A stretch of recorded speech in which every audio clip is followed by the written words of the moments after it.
Gaurkoan kamera aurrean Elena Benet dugu gurekin eta datozen minutuetan zehar bere proiektuaren inguruan hitz egingo dugu, hain zuzen ere sorkuntzako proiektu bat duelako eta berak sortzen dituen bitxien eta belarrietakoen inguruan hitz egingo dugu datozen minutuetan. Beraz, pixka bat elkarrizketarekin hasteko Elena, konta iguzu, nola erabaki zenuen proiektu hau abastea? Kaixo, nik egia da txikitatik beti egon nintzela belarritakoak eta eskularrak eta egiten, baina duela 4 urte gutxi gora bere, pandemiarekin eta egon ginen etxean sartuta, pixkat sartzeaten eta hasi nintzen, eta nire Instagramera, nire kontura eta pixkat egiten nituen gauzen argazkiak eta igotzen hasi nintzen, eta ikusten hasi nintzen jendeari eta gustatzen zitzaizkiola gauzak, eta horrek pixka bat motibatzen ninduen, eta horrekin jarraitu dut gaur egun arte. Eta konta iguzu pixka bat, zeintzuk dira eskaintzen dituzun produktu montak edo lantzen dituzun produktuak? Ni batez ere belarritako egite ditut, egia da, batzuetan baita ere eraztunak, goiarak eta egite ditua da, baina batez ere zentratzen daiz belarritakoetan.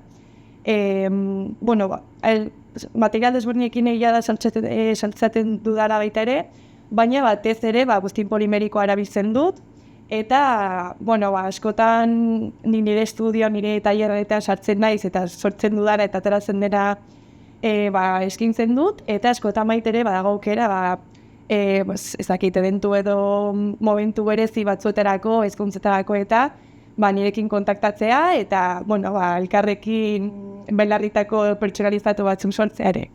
Horixe da, eta konta iguzu, nola ikasi duzu dakizun guztia hau da, ezakit ikastarorik egin duzun, prestakuntza berezirik izan duzun? Ni bakarrik ikasi dut. Niri asko gustatzen zait nire taileran esertzea eta gauza ezberdinekin lanean egotea, esperimentatzea eta dena ni bakarrik ikasi dut bai.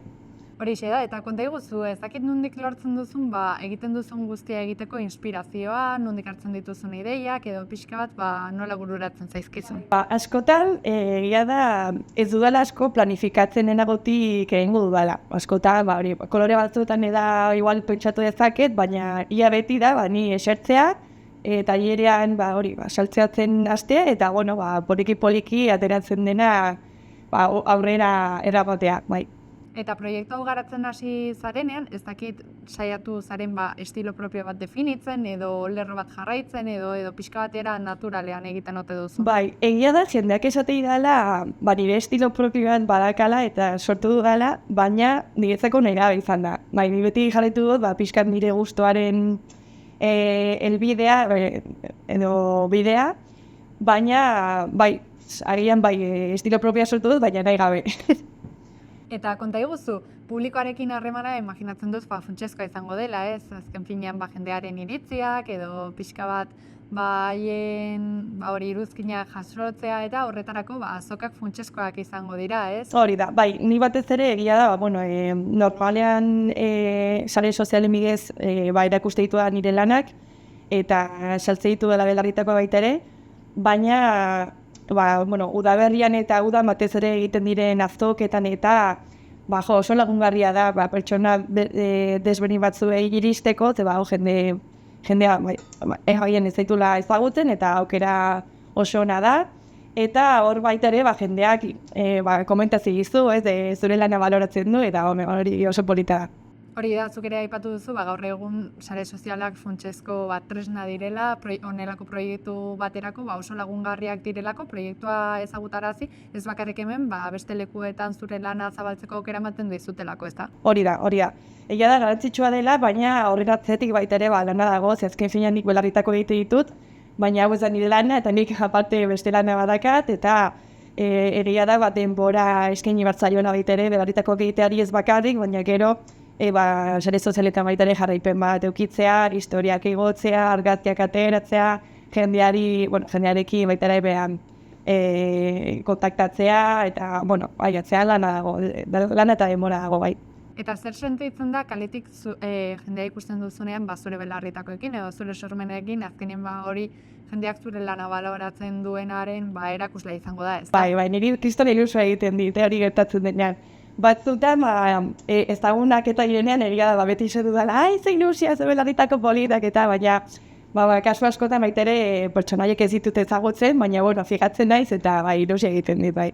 Eta jendea gai da horrelako lanen atzean dagoen denbora guztia eta dedikazio guztia errekonozitzeko, ez? Azkenean, hori, eskuz eginako gauzak dira eta ez dakit behar bezala baloratzen diren askotan. Bai, orokorrean bai. Egia da, beti badaude momentu, txar batzuk edo igual desatsegin batzuk, baina hori ez dakit eguneko 0,5 orokorrean bai, jendeak asko baloratzen du eta niretzako baitere horrek baitere indarra ematen dit honekin jarraitzeko.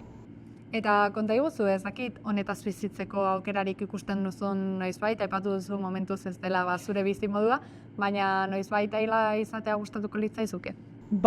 Egia da ez dakit dala oso ongi. Nik momentuz jarraituko dut orain bestela eta bizitzako erritmoak aldatzen bali baira eta horrekin jarraitzen bali maut eta lortzen bali maut momenturen batean horrekin bizitzeko, primeran, bestela, beti saiatuko naiz mantentzen bintzat hobi bezala edo, Eta konta iguzu, ez dakitzuk ala nabaritzen duzun, baina agian udaberria edo uda iristen denean, normalean, bitxiak edo belarritako deigarriagoak edo erabiltzeko gogoak sartzen zaizkigula, ez dakizuk ala pertsibitzen duzun edo eskarien aldetik, alde horretatik ere alderik nabaritzen alduzun. Bai, nik egia beti nabaritzen dudala, Gabonen hilabeteetan eta egia da, salmentak ere ondiagotzen direla, opari eta kontu hauekin, baina udaberrian eta udan egia da, jende askoz ere gehiago animatzen dela, kolori biztiak baite askoz ere gehiago eramaten ditugu, eta, horretan nabil orain atope belarritako koloretxoak egiten. Eta elkarrizketarekin amaitzeko Elena konta iguzu, ez dakit etorkizunera begira, zein erronka jartzen dizkiozun zure buruari proiektu honekin loturik? Egia da ez dakala oso arginik, mantendu nahi duana da, orain egiten ari naizena, sare sozialetan eta baita ere erritmo bat mantentzea, eta saiatuko naizena da beti niretzako momentutxo hauek eta nire tailerrean sartzeko momentutxo hauek, zazken fian nire terapia bezalakoa da, hori egia da ez duela inoiz saldu nahi, baina horretaz gain ez dakit hori, bizitzaren kontuak ikusiko ditut ez dakit, aber nola noak. Bitarte horretan proiektu politonekin jarraitzea espero dugu, Elena, mila esker gurekin partekatzeagatik eta zorte on guztia opa dizugu. Zuei mila esker.